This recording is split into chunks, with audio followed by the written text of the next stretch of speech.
I need more of this. No, seriously, can we get some more of this?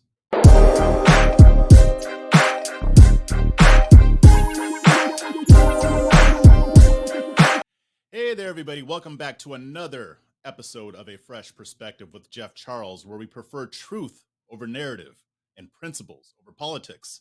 And today, I've got a story that's just going to warm your heart and maybe just inspire us all to rethink how we approach healthcare in this country. You're going to love this, especially if you happen to be a conservative or a libertarian. So we're going to sit back and we're going to take a look at this awesome story. It's going to make you feel good. It's going to give you the warm fuzzies. It's going to put a smile on your face. But before I put that smile on your face, you know what you need to do. You need to like this list. Smash that like button like it did something to you personally. Hit that notification bell to subscribe to my channel. Also, check out my Substack called Chasing Liberty at libertychasers.com. Become a subscriber, support my work. I highly appreciate it. Now, let's go ahead and get into this. I want to file this story under more of this, please. Inject this straight into my veins because this is exactly what we need. So I'm talking about the Altar Fellowship Church in Johnson City, Tennessee, and how they have stepped up in a major way to help their community. This church managed to wipe out $8 million in medical debt for residents in the Tri-Cities area. That's right, you heard me right. $8 million of medical debt. No government involvement, just a church serving its community. Now, this wasn't just some random act of kindness. It was a coordinated effort, which demonstrates the power of community-driven solutions over government interventions. So I'm going to break down why this story is so important and why it could be, or why it should be, a blueprint for how we think about healthcare moving forward in this country. So here's what happened. The Altar Fellowship Church partnered up with a national debt forgiveness program to tackle the mountain of medical debt that was crushing families in their community. Almost 4,000 families had their lives changed overnight. No more debt collectors calling, no more sleepless nights, no more worrying about how they were going to pay off these bills. Just that freedom. That freedom. So this initiative was launched by Pastor Matty Montgomery. He had a personal experience with medical problems in his family. He had lost his father to cancer when he was only 8 years old. So this cause obviously hits home for him. Anybody who has or has had a loved one that got cancer, you know how frightening and expensive that process can be. When the pastor heard about this debt forgiveness program, he knew it was something that his church needed to be a part of. So what they did, get this, they raised $50,000 in one day to kickstart the effort. 50 grand in one day. That is the power of community, folks. And with the help of this national organization, which wasn't named in the article for some reason, but they were able to turn this $50,000 into $8 million of forgiven debt. It's incredible.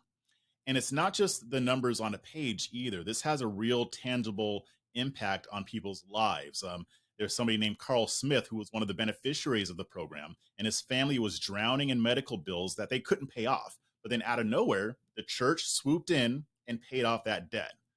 So Carl's story is just one of many. And by the way, this was reported by News Nation. I'll grab the link and put it below here.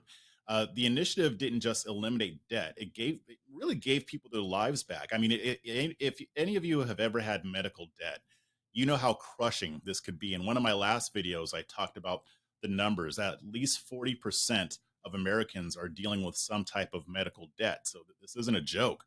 But let's take a look at the bigger picture. This isn't just about how one church is doing a good deed. It's about what happens when communities take care of their own. It's what churches should be doing, by the way. Unfortunately, a lot of churches don't. They're more about the glitz and the glamour and the pastor's new car. And that's a whole other topic that maybe I'll talk about another time, but y'all know what I'm talking about. This is about what communities can accomplish without the government getting involved in this area of their lives or in any other aspect. Like I said, 41% of adults still have medical debt. That's millions of people struggling to pay off bills that frankly, they didn't really ask for it, because sometimes things happen. Your health takes a turn for the worse. Maybe you did it to yourself. Maybe somebody else did it to you. Maybe it was just a horrible, unlucky accident. And the government continues trying to throw money at the problem, setting up all these programs, using all these policies that are ostensibly intended to help people, but that always make the problem worse. The Alter Fellowship, what they did shows us that private community driven solutions can be even more effective than any other government program. Now, that's not all that's needed, but that's a start. That's a start. That's how we need to be doing these things. There are other things that we can do, price transparency so that people know what they're paying when they go to their doctors or when they get their pharmaceuticals, that type of thing. You also have community-based health cooperatives. Those are great too. People pooling resources to cover medical costs together. That is actually growing in popularity. I remember hearing about this ages ago, and now it's starting to catch on a little bit more. I'll do another video on that. So, but what's the main takeaway here? Because this is a pretty straightforward story. The Alter Fellowship, uh, this act of kindness is a powerful reminder that we don't always need the government to solve our problems. In fact, we rarely need a type of governing authority to solve our problems. These solutions are the best solutions come from people working together on the ground in their community to help people in need without all the bureaucracy and all the government force that's used to make different companies do whatever. So anyway, I just wanted to throw that out there for you guys. Let me know what you think. Maybe you know of a similar program, because I know I was criticizing churches earlier, but I know that there are some churches that are actually doing good work out there. It's not just this one here. They're in Tennessee. If you know of a story, let me know. Hit me up. I want to hear about it, because we need more stories like this to really hammer this point home. We always hear about the government programs. We know about those ad nauseum. You've got Trump out there saying, "Oh, we're going to pay for all your IVF." You got Kamala Harris out there like, "Yeah, we're going to do price controls on pharmaceuticals." We already know about the government solutions. We need to start bringing forth more of these stories, telling about how everyday people come together to change lives for the better. So that's it.